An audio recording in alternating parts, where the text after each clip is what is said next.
오늘도 영적 승리한 여러분을 축복합니다. 오늘도 말씀 듣고 깨닫는 은혜가 있기를 주의 이름으로 축원합니다. 우리 하나님은 전능하신 능력으로 세상을 창조하셨습니다. 그 하나님은 영원 전부터 계시고 영원 후까지 존재하시는 분이라고 성경은 말씀하고 모든 만물을 창조하셨기에 만물의 주인이라고 말씀을 합니다. 사람이 아담 이후 타락 이후에 가장 영혼에 큰 손실이 온 것은 그 영혼이 지옥을 간다고 하는 겁니다. 그래서 하나님은 아들을 이 땅에 보내주셨고 그 아들로 말미암아 우리에게 구원의 길을 열어주신 것을, 이걸 기독교에서는 하나님의 사랑, 예수님의 은혜라고 합니다. 여러분과 저는 은혜로 구원받은 줄 믿습니다. 이건 세상의 어떤 것도 거기다가 갖다 댈 수 없고 어떤 것도 이 구원을 이룰 수 없는 것이라고 말씀하고 있죠. 그러므로서 성경은 예수님도 구원을 위하여 이 땅에 오신 것 같이 하나님께서 교회를 세우신 이유도 교회를 통하여 인류를 구원하게 하려 하심이라 하는 겁니다. 그러면 하나님께서 교회를 세우셔서 교회를 통하여 온 인류를 구원하시길 원한다면 그렇다면 온 인류에게 주실 그러한 하나님의 그 메시지와 이 하나님을 대신해야 될 사람이 어떠냐 하는 겁니다. 그래서 교회를 세우시기 위하여 하나님은 사람을 세우시는데 하나님의 방법과 하나님의 눈과 하나님의 뜻은 사람과 달라서 사람은 위대한 사람을 세우기를 원하고 위대하고 지위가 높고 영향력이 있고 지혜가 높은 신분의 사람을, 그런 사람을 세우기를 원하지만은 하나님은 그것이 오히려 하나님의 일에 반대가 된다는 겁니다. 방해가 되어지고 또 하나님의 일에 이것이 또 중간에 회방이 되어지는 일이 있기 때문에 하나님은 세상에 잘나지 못한 사람을 부르셔서 그래서 세상에 잘난 사람들을 부끄럽게 하시며 하나님의 거룩한 뜻을 이루어 가시는 이것이 하나님의 뜻이라고 성경은 말씀을 합니다. 사랑하는 성도 여러분, 우리는 하나님을 믿습니다. 하나님의 완전하심을 믿고 하나님의 정확하심을 믿고 하나님이 실수하지 아니하심을 믿는 겁니다. 그러므로 사람과 달라요. 그래서 여러분이 세상에 가지고 있는 세상적 관념, 세상적인 그런 이념, 세상적인 이런 것들로 교회 안에 와서 그거를 세속화되게 하는 것은 잘못된 거죠. 교회 안에는 하나님의 생각, 하나님의 뜻, 하나님의 의도, 하나님의 그 모든 계획들이라고 하는 것이 교회 안에 있기 때문에 우리의 생각을 바꾸고 우리의 시각과 우리의 마음을 바꾸어 하나님께로 향하여야 한다는 겁니다.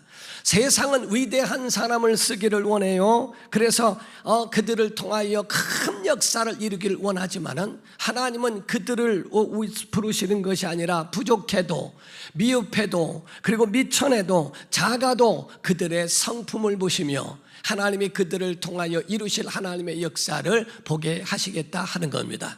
우리가 두 사람이 있습니다. 하나는 가진 것 다 가졌어요. 재능도 있어요. 가지고 있는 능력도 있어요. 재력도 있습니다. 환경이나 조건이나 이 모든 것이 빵빵합니다. 그런데 교만하기에 이를 데가 없어요.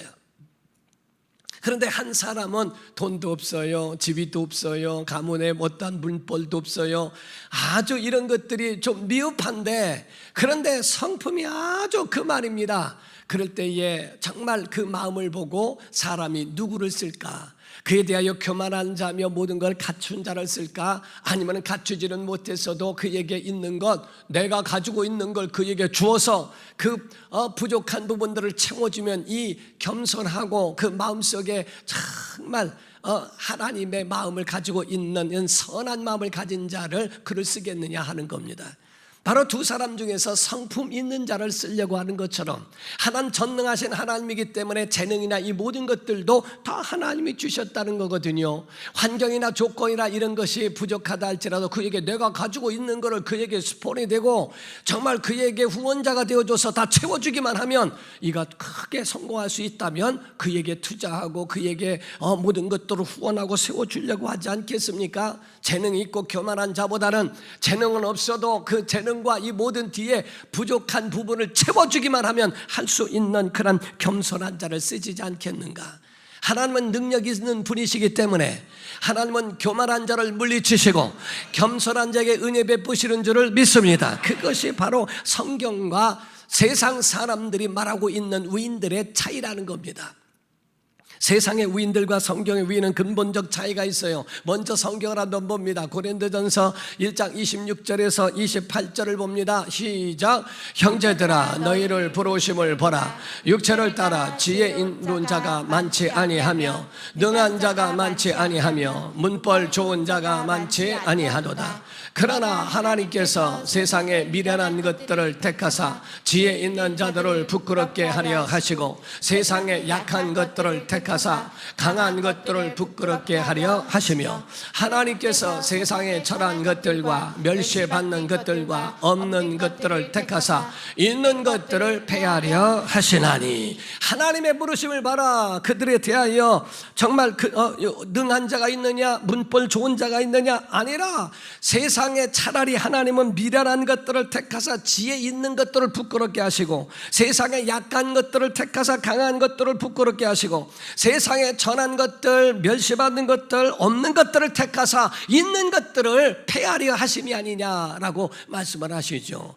하나님께서 부르심과 사람의 부르심에 대하여 차이가 이와 같이 다르다는 겁니다. 세상적 위인들은 어떤 사람이냐면 영웅되기를 원하는 사람들이에요. 그러하기 위해서는 자기를 내세웁니다. 자기의 위대함, 자기의 재능, 자기의 능력, 자기를 자랑하면서 자기를 드러내기를 원하는 세상적 위인이 있는가 하면, 성경의 위인을 말씀할 때는 하나님이 얼마나 위대하신가, 나는 힘들고 어렵고 모든 고난 속에서 자격 없는 자랄지라도 하나님은 얼마나 위대하신 분이신가, 그 하나님을 드러내고 하나님을 나타내고 하나님의 그 모든 그 존재와 역사와 그 능력을 증명하며 사는 사람들이 성경적 위인이라고 하는 겁니다.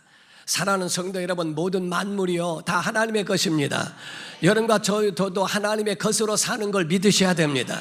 그래서 성경은 우리에게 아주 밝게 말씀하고 있어요. 골로새서 1장 15절에서 17절의 말씀입니다. 그는 보이지 아니하는 하나님의 형상이요 모든 피조물보다 먼저 나신 자니, 피조물이 아니시란 얘기예요.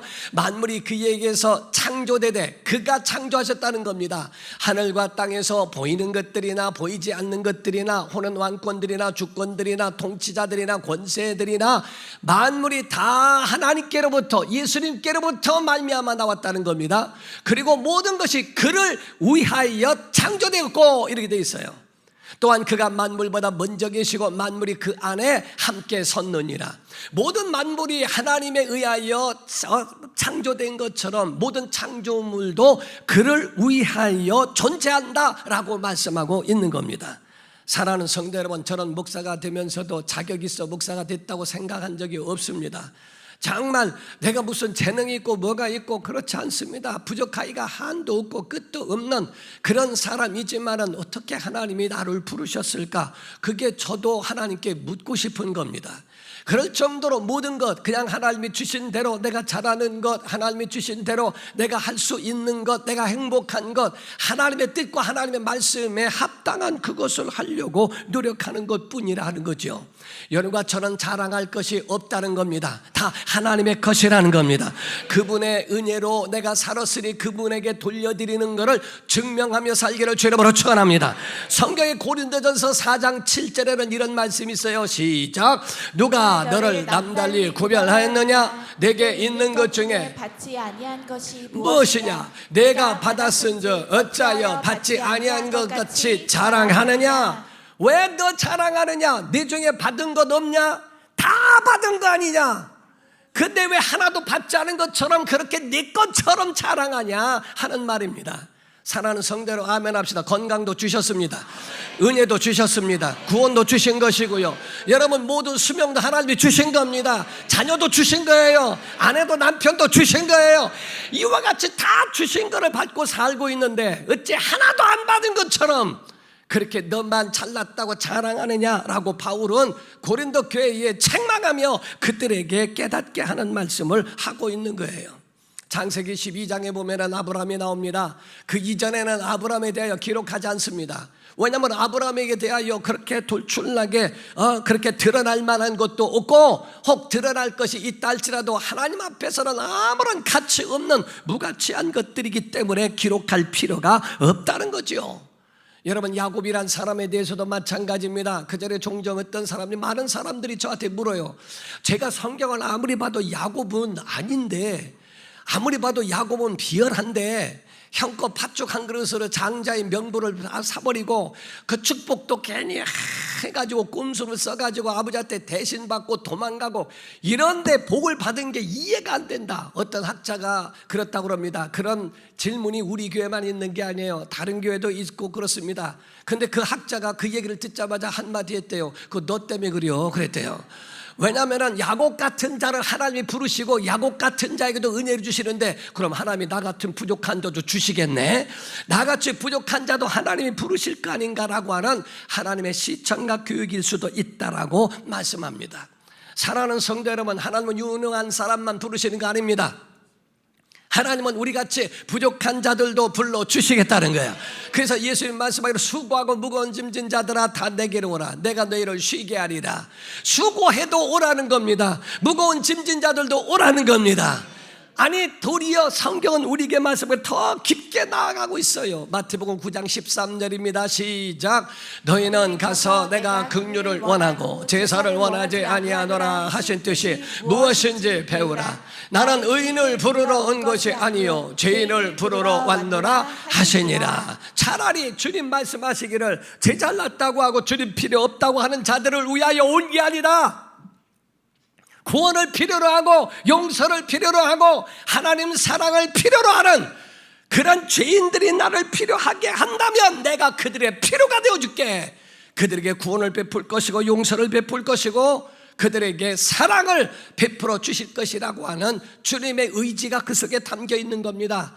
나는 의인을 부르러 온 것이 아니라 나는 죄인을 부르러 왔다. 나를 필요한 자들에게 나는 그의 구세주가 될 것이고 구원주가 될 것이고 그의 후원자가 되어 주리라 하는 말씀이에요. 우리가 똑같은 예배를 하는데 어떤 사람은 하나님을 만납니다. 복을 받습니다. 똑같은 예배 가운데 어떤 사람은 실패합니다. 하나님 만나지 못하고 그의 음성도 못 듣습니다. 똑같이 기도하는데 어떤 사람은 응답을 받으며 기쁨으로 신앙생활합니다. 똑같은 기도를 하는데 응답이 없는 사람도 있습니다. 똑같이 목회를 합니다. 어떤 사람은 당당하고 어떤 사람은 정말 행복하다고 하면서 목회를 하는 사람도 있고 자신감이 있는데, 어떤 사람은 목회하면서도 행복하다고 느낀 일도 없고 그 속에 가지고 있는 거 위축되고 정말 불행하다고까지 느낄 정도로 살아가는 사람도 없지 않아 있어요. 뭐 때문에? 시각이 달라져서 그래요. 하나님의 시각으로 봐야 될 거를 자꾸 인간적인 내 것. 여러분, 우리가 아실 때 교만을 버려야 되는 것은 다 내가만 다 잘났습니까? 나만 옳습니까? 내가 가지고 있는 판단만 정확합니까? 나보다 더 배우고 나보다 더 많은 것들을 가지고 있는 사람들 상식면에서 봤을 때 과연 그렇습니까? 어제 그들은 다 틀렸고 나만 맞습니까? 그런 교만은 버리라는 거예요. 어떤 교회에 청년이 왔는데, 청년이 신앙생활을 막 하는데 어느 정도 하는데 그 청년이 도벽이 있더래요. 그래서 도둑질을 하고 막 이러는데 교회 와서 맘 잡고 할 줄 알았더니 교회에 있다가 어떤 조금 형편이 어려워지고 상황이 그렇게 되니까 다시 어떤 걸 훔치다가 감옥에 들어갔다는 겁니다. 그래서 그런 신방을 목사님이 가가지고 너무 안타까워서 어쩌다 여기 들어왔냐, 아이고 참 너 만약에 나오면은 그때는 내가 도와줄게. 그랬더니 그 사람이 그러더랍니다. 아니 목사님, 도둑질은 내가 하지 왜 목사님이 하시려고 그러십니까? 그거 도둑질 쉬운 거 아닙니다. 도와준다고 그러니까 도둑질 도와주는 줄 알고 있다 이거야. 도둑이 말하는 거는 도둑이 도둑질을 도와주는 게 아니라 내가 나와서 잘 사는 법을 가르치겠다는 얘기인데, 도둑질하는 그 청년은 자기의 도둑질하는데 목사님이 망을 봐주고 뭐를 도와주는 줄로 이렇게 시각이 잘못되어 있다 이 말이에요. 어떤 고승이요 절에서 하는 얘기를 들어본 적이 있습니다. 하는 말이 이런 얘기를 하는 거예요. 자기는 불교에 이렇게 들어오게 된 동기가 내려놓음 때문에 들어왔다는 겁니다. 비우는 게 그게 매력이 있어서 돌아서 많은 사람들에게 비우기를 원했더니 수십만 명이 4월 초파일부터 시작해서 사람들이 많이 왔다 가고 그 절을 방문하는데 전부가 채우려고 오더라는 거예요. 내려놓으려고 오는 게 아니라 전부가 채우려고 자기 것들을 채우고 입시와 모든 것들 또 그 속에 사업 번창 직장 승진 이런 것들을 위하여 자기의 욕심을 채우려고 오더라 하는 것처럼 뭔가가 초점이 잘못되어 있다는 겁니다. 교회 안에도 마찬가지입니다. 하나님의 부르심과 사람의 부르심이라고 하는 것에 대하여 차이가 있다고 하는 것을 우리가 구분하지 못하면 여러분의 신앙생활도 헛것이 될 수 있고 헛일이 될 수 있고 기도의 응답도 없을 수도 있다는 거예요.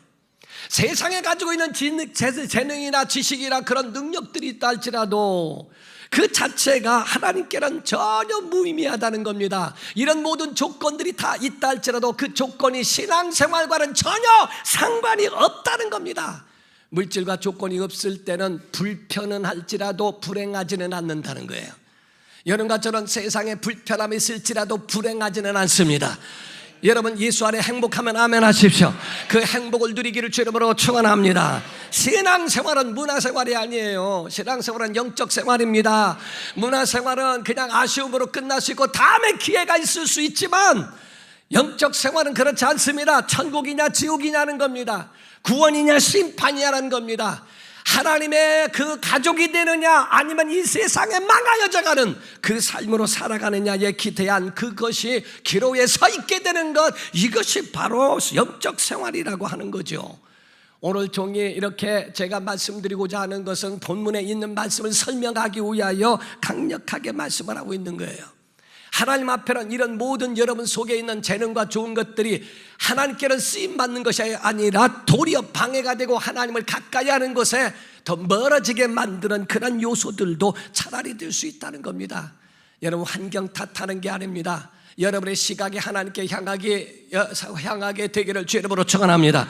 오늘 본문 말씀에 고린도전서 2장 3절입니다. 시작. 내가 너희 가운데 거할 때 약하고 두려워하고 심히 떨었노라. 자, 오늘 본문 말씀에 이 말씀이 굉장히 이해가 되지 않아요? 하나님 말씀을 전하면 당당해야 되는데 왜 내가 약하고 두려워하고 심히 떨었다라고 하는 바울의 그런 고백이 있을까? 오늘 본문 말씀은 사도 바울의 고백이라고, 신앙 고백이라고 표현하고 있는 겁니다.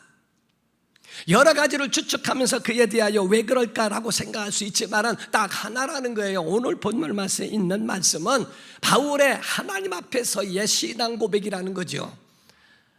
이 바울의 2차 전도 여행을 떠났을 때 아덴이라고 하는 곳을 가게 됩니다. 그 아덴은 진짜 철학의 거장들이 있는 그곳, 철학의 뿌리가 있는 곳이에요. 철학이란 말 자체가 지혜를 사랑하는 사람 이런 뜻이거든요.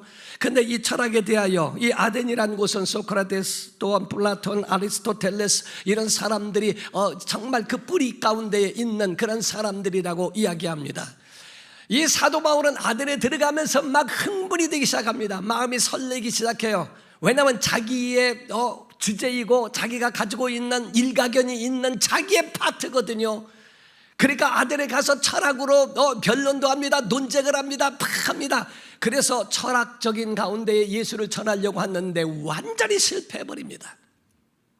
철학으로 그들에게 알려주고 구원의 길을 열어주려고 그렇게 하는데 전도는 안 되고 교회도 세울 수가 없는 모습을 보게 됩니다. 변론과 논쟁 가운데에 그들에 대하여서는 승리도 이끌었지만은 그러나 전도에는 실패한 그 경험을 보면서 자기를 돌아보게 됩니다. 논쟁을 하고 언쟁을 했을지라도 승리를 했을지라도 영혼 구원은 없구나. 십자가가 빠졌네. 십자가의 은혜가, 그 은혜가 우리를 구원한다는 것이 지식으로 내가 하려고 했던 이 모든 것이 잘못됐다는 것을 알게 됩니다. 그가 깨달은 건 다른 거 아닙니다. 성령을 의지하지 않으면 망한다. 성령을 의지하지 않으면 실패한다. 영혼을 구원하지 못한다라고 하는 것을 깨달은 겁니다. 그가 아무리 석학일지라도 영혼을 구원하는 것만큼은 사람의 지혜가 아니라 하나님의 능력이어야 한다고 고백하는 것과 같습니다. 큰 것을 깨닫고 고린도 교회에 대하여 신앙의 신비, 전도의 신비에 대하여 그들에게 전하는 거죠. 그래서 그런 결단한 이야기를 하는 거예요. 고린도전서 2장 1절에서 2절입니다. 시작.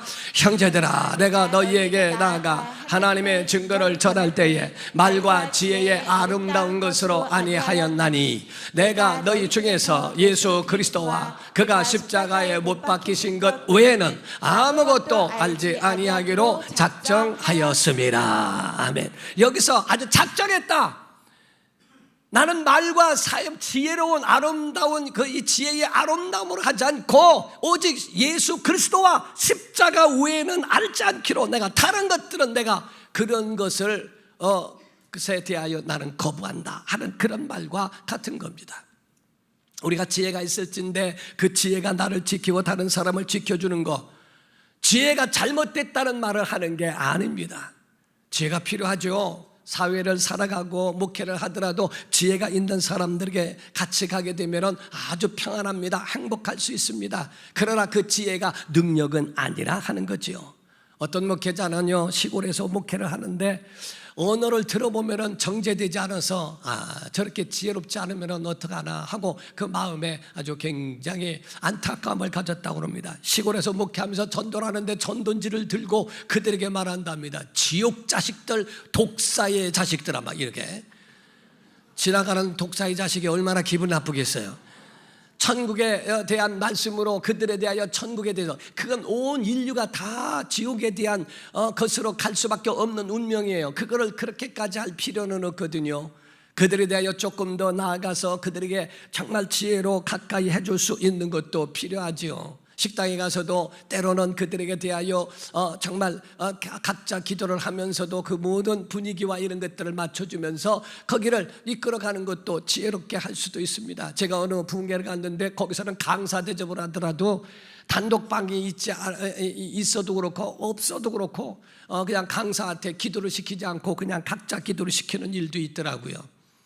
저는 목회하면서 우리 교회 집사님이었던 분이요, 그냥 어떻게 얻다 보니까 이 점집 그 집에 세 방으로 살았어요. 이게 점치는 분이 주인이야. 근데 그 세 방을 사는데 신방은 가야 돼요. 신방은 꼭 와달라고 그랬어. 그래서 할 수 없이 신방을 갔어요. 찬송을 할 수가 있어야지. 쫓겨난대요. 찬소도 하지 말고 기도도 하지 말래요. 그래서 그래도 안 할 수 있느냐, 찬송하자. 주의 피로 이루자.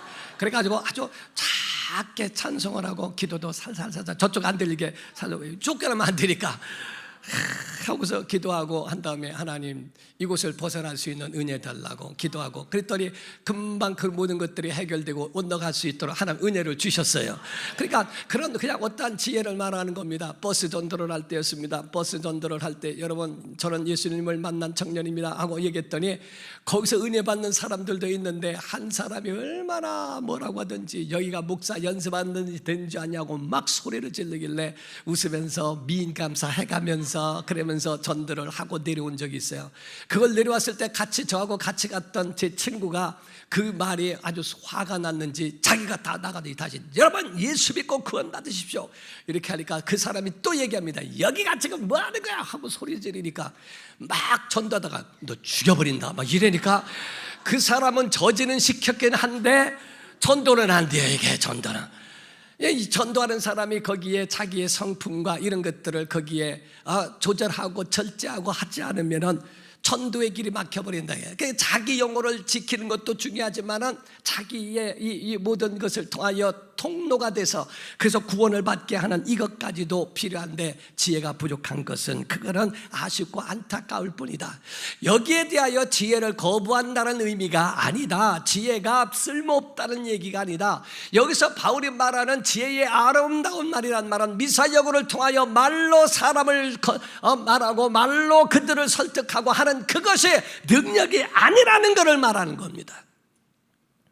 여기서 바울이 말하는 것은 내가 말하는 모든 내용이나 이것은 세상적 어떤 용어와 이런 것들이 아름다움으로 그건 받아주기는 하지만은 구원까지 능력이 있게 하지는 않는다 하는 그런 말이거든요.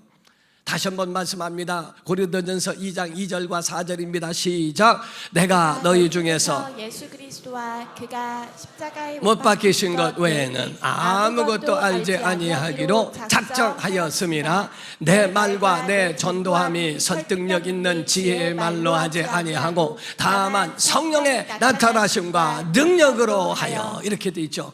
바로 이와 같이 말에 능력이 있는 게 아니다. 내 말에 설득력이 있고 아주 좋은 말 아름다운 말 그런 말에 능력이 있는 게 아니라 바로 성령의 나타나심과 성령의 능력에 의해서 이루어진다 하는 것을 알기 때문에 아덴에서 경험을 해봤기 때문에, 그래서 난 너희에게 대하여 이와 같이 분명하게 영적인 것, 하나님의 말씀에 대한 이 말씀을 너희에게 하기로만 결단했다고 이렇게 말하고 있는 겁니다. 사람의 지혜와 사람의 자랑과 사람의 능력과 사람이 가지고 있는 인간의 의로서는 결단코 영혼을 구원할 수 없다고 하는 것을 결론 내려놓은 것과 같습니다.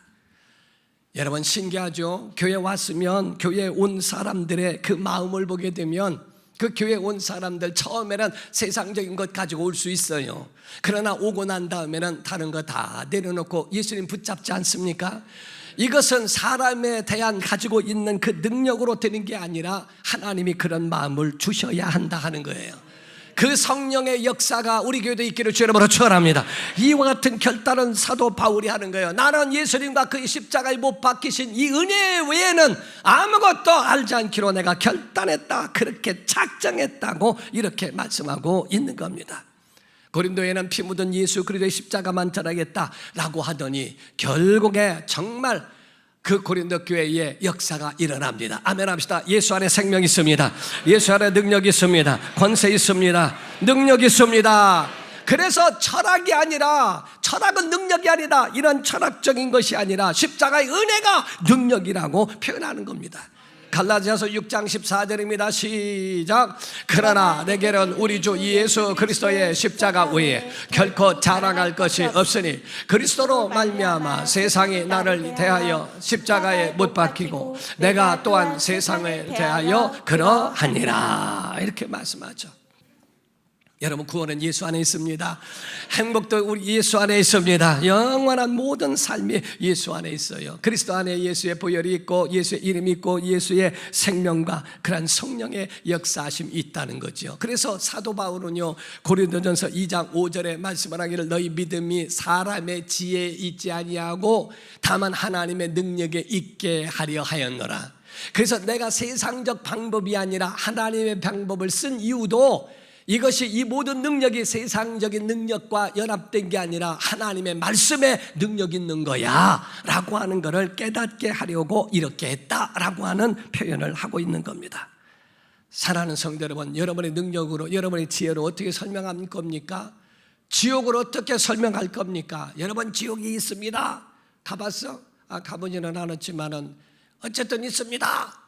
아니, 이러한 과학을 말하고 있는 사람들에게 지옥을 어떻게 설명할 거며, 예수님이 처녀 몸에 나셨다는 걸 어떻게 설명할 거며, 그분이 죽으셨다는 것이 내 죄 때문이라는 걸 어떻게 설명할 거며, 부활하셨다는 것, 그리고 그분이 우리와 함께 하시고 우리의 구주가 되신다고 하는 그 사실을 말로 어떻게 그거를 설명해서 그 머리가 크고 석학들을 이겨낼 수 있냐는 겁니다. 어떤 논리와 이런 것들로 하려고 하지 마 하는 그 말씀을 하는 거예요. 성령 의지하면 그분이 하실 거야. 그분이. 신기한 거는요, 제가 중학교 3학년 때 주님을 만나고 난 다음에 신기한 일이 내 안에 일어났어요. 그동안에는 성경에 대하여 전혀 그냥 착하게 살라는 것만 생각했지 그 속을 들여다보려고도 생각 안 했습니다. 들려지는 것만 생각했죠. 제가 의문점이 있었던 것은, 아니, 이스라엘의 예수님하고 한국에 나하고 무슨 상관이 있는가? 그것도 2000년 전이라는데 2000년 전에 주님과 지금 나하고 무슨 상관이니까 논리적으로나 어떤 것도 납득이 되지 않는 거예요. 그런데 주님을 만나고 난 다음에 중학교 3학년 때 말씀을 듣고 깨닫고 성령께서 저를 만져주신 다음에 완전히 변했는데, 첫 번째 변화된 것이요, 성경이 믿어지는 거예요. 지금 태초에 하나님이 천지를 창조하시니라, 그 믿어지는 거예요, 이게. 그러면서 나머지 있는 모든 것들이 다 이해가 되는 겁니다. 아니, 천지를 창조하신 분이 홍해를 못 갈르시겠어? 천지를 창조하신 이가 천국을 못 만드시겠어? 천지를 창조하니까 나를 구원 못 하시겠어? 아니, 천지를 창조하신 거 하나만 믿으면 다 믿게 됐다라는 거예요. 근데 옛날에는 그게 믿어지지가 않고요, 이렇게 얘기해도 못 믿는 사람 많습니다. 왜냐하면 성령의 역사하심이라고 하는 것은 바로 하나님과의 접촉점과 연결이 돼 있는 사람들에게 일어나는 하나님의 역사이기 때문에 그런 겁니다. 믿지 않은 사람들이 더 과학적이고 더 현실적이고 더 이론적이고 설득력이 더 있더라 하는 거예요. 여러분과 저는요, 예수 안에 구원이 있고 예수 안에 생명이 있다는 거, 하나님이 그런 마음을 주셔야 가능한 거예요.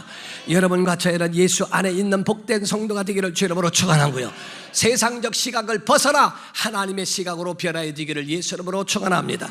하나님의 방법으로 신앙생활, 영적 생활하기를 예수 이름으로 축원합니다. 기도합니다. 이 시간에 나같이 통성으로 기도할 때 하나님, 성령의 나타나심과 그 능력으로 신앙생활하게 도와줘 달라고, 복음을 전할 때도 사람의 능력과 재능과 지혜와 아름다운 말이 아니라 십자가의 은혜, 주님이 우리를 위하여 피 흘리신 주님의 말씀, 그 은혜만 전할 수 있는 우리의 입술도 되게 해달라고, 우리를 하나님 붙잡아 주시옵소서. 다같이 통성으로 기도합니다. 살아계시고 은혜가 풍성하신 아버지 하나님, 우리에게 은혜 주심을 감사를 드립니다. 하나님 복의 복을 더하여 주시고 하나님의 사랑이 충만하기를 원합니다.